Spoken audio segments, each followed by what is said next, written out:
నిబంధనలకు విరుద్ధంగా ఆ రోజున జరిగినటువంటి కార్యక్రమం ఆసరా కార్యక్రమం. కానీ ప్రభుత్వం డబ్బులు ఇస్తా ఉంది. ఆ ప్రభుత్వం డబ్బులన్నీ కూడా ప్రజలయే. కానీ అధికారులు, ఎందుకంటే ఎన్నికలు 50 రోజుల్లో ఎన్నికలు జరుగుతూ ఉన్నాయి, నిబంధనలకు విరుద్ధంగా చేశారు. దాంట్లో జరిగినటువంటి కార్యక్రమం మీరు చూడండి. అక్కడ ఏపీఎం గాని అక్కడ ఎండిఓ గాని ఏదిక మీద లేరు, ప్రైవేటు వ్యక్తులు ఉన్నారు. స్థానిక ఎమ్మెల్యే ఉన్నాడు, స్థానిక ఎమ్మెల్యే ఉండదు, దాన్ని మేము కాదంటులా. ఇక్కడ ప్రజల చేత ఎన్నికైనటువంటి ఎంపీ గారు గల్లా జయదేవ్ గారిని లేనే లేరు. కానీ ఈ రోజున ఎవరైతే వైఎస్ఆర్ పార్టీ తరఫున మరి అభ్యర్థిగా ప్రకటించారో ఆయన్ని కుమారెడ్డి వెంకటరమణ గారిని తీసుకొచ్చి మరి ఆయన ఏదిక మీద పెట్టారు. అది ఎంతవరకు సబబు, మీరు ఏ రకంగా నిబంధనలు పాటిస్తున్నారో ఒకసారి ఆలోచించండి. ఎండిఓ గాని ఏపీఎం గాని దీనికి బాధ్యులని మేము అంటా ఉన్నాం. దాన్ని తప్పనిసరిగా కలెక్టర్ గారి దృష్టికి తీసుకెళ్తాం, ఎలక్షన్ కమిషన్ దృష్టికి కూడా తీసుకెళ్తాం. ఇక్కడ ఎన్నికలు వచ్చినప్పుడు ఎవరికి కొమ్ము కాయమని మేము అడగటం లేదు, నిజాయితీగా చేయండి. మీరు ఎందుకు చేశారు అని మేము అడగటానికి ఈ రోజున ఇక్కడికి వచ్చాం. అదే విధంగా ఇక్కడ మండల ప్రజా పరిషత్తు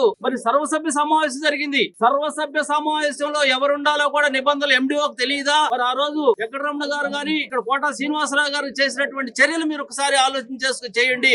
ఇక ఎన్నికలు సజావుగా జరిగేదానికి సహకరించండి, అంతేగాని ఒక పార్టీకి కొమ్ము కాయొద్దు. ఇలా వెంకటరోసి గారికి ఓట్లేయండి, అదే విధంగా ఎంపీ గారు నాకు ఓట్లేయండి అని చెప్పారు. ఆ సమావేశంలో అది చదవటం ఎంతవరకు సమంజసమో మేము అర్థం కావట్లేదు. ఆ డబ్బులు ఎవరి మీయా? కాదు, ప్రభుత్వం డబ్బులు అంటే ప్రజల డబ్బులు పంచాల్సింది ఎవరు? అధికారులు. అలాంటి అధికారుల కింద కూర్చుని ప్రైవేట్ వ్యక్తులు పంచిచ్చారు. ఇది నిబంధనలకు విరుద్ధం అని చెప్పి మేము చెబుతా ఉన్నాం. ఇది తీవ్రంగా ఖండిస్తా ఉన్నాం అని కూడా మీ ద్వారా వాళ్ళకి తెలియపరుస్తా ఉన్నాం.